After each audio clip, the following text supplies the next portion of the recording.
Anneema Umari. Ijoo keenya jalqabaatiin irreechi ayyaana Oromoon waaqa galata itti galchu ayyaana galatooti. Waaqa bacaqii gannaa baase galateeffataa.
Networkiif ergame ni mul'isa.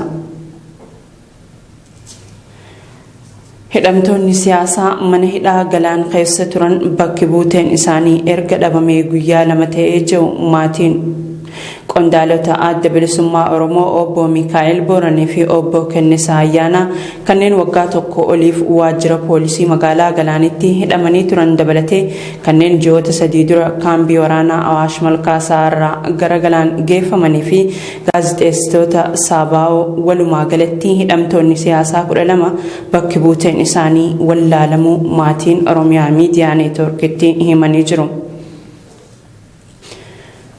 Ummanni Oromoo olola qabsoo bilisummaa Oromoo fi waraana bilisummaa Oromoo irratti murni bilxiginnaa gaggeessaa jiru guutumaan guutuutti fudhatama akka hin arganne gochuu danda'utu irra jiraataa jaani. Qeerroon baha Oromiyaa aanota garaagaraa irraa Oromiyaa Miidiyaa Neetworkiif yaada laatani. Ummanni Oromoo duraanis bilisummaa isaatiif falmaa bahe ammas kaayyoon ganamaa cimee itti fufuun hanga galma gahutti kan deemamuudha jaani qeerroowwan kunneen. Qabsoon Oromoo dhaloota qubeetiin hoogganamaa jirti. Sabni kun duraanumaa waan isaaf ta'uu fi isaaf hin taane adda baasee beeka. Sababii ta'eef kaayyoo qulqulluu Elemoo Qilxoo fi Taaddasaa Birruufaa akkasumas gootawwan kaleessaa san galmaan gahuuf wareegama barbaachisu mara kaffaluuf qophiidha jaani. Itoophiyaa diigamuu irraa kan baraaru mootummaa fudhatama hin qabne hundeessuu fi xalayaa mana adiitti erguu osoo hin taane dhukaasa dhaabuu fi marii araaraa biyyoolessaa ta'uudha ja'ame. Mootummaan fulbaana 24 bara 2014 sirni aangorra jiru hundeeffachuuf deemu bu'uura seeraa kan hin qabne biyyattii gara diigumsaatti kan oofu malee diigama irraa kan baraaru miti. Dawaan dhibee Itoophiyaa waraana labsuu fi mootummaa bu'uura seeraa hin qabne hundeessuu osoo hin taane gaggeessitoota siyaasaa manneen hidhaa bulchiinsa Abiy Ahmed keessa jiran hiikuun marii hunda hirmaachiseef taa'uudha jedhu hayyoonni. Konkolaataan gargaarsa namoomaa fe'anii Maqaleetti imalan deebi'aa kan hin jirreef sababa rakkoo nageenyaa fi hanqina boba'aatiin ta'uu mootummaan naannoo Tigraay beeksise.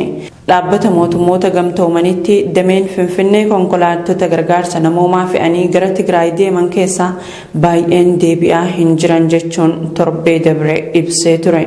Komii kanarratti ibsa kan kenne mootummaan naannichaa rakkinichi bu'aa uggura daandii fi qunnamtii Tigraay irratti taasifamaa jiru ta'uu beeksise.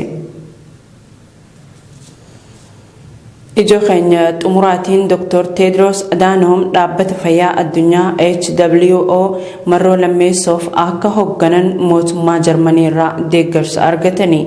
Ministeerri fayyaa Jarmanii Jaans Saavaasaan Jarman Dr. Tedroosiin akka deeggartoo himanii biyyootni kaanilleen ministeera fayyaa duraanii Itoophiyaaf deeggarsa akka kennan gaafatanii jiru. Biyyoonni michuus Dr. Tedroos akka deeggaran affeerra jechuun ministeerri kun Rooyitersitti himanii jiru.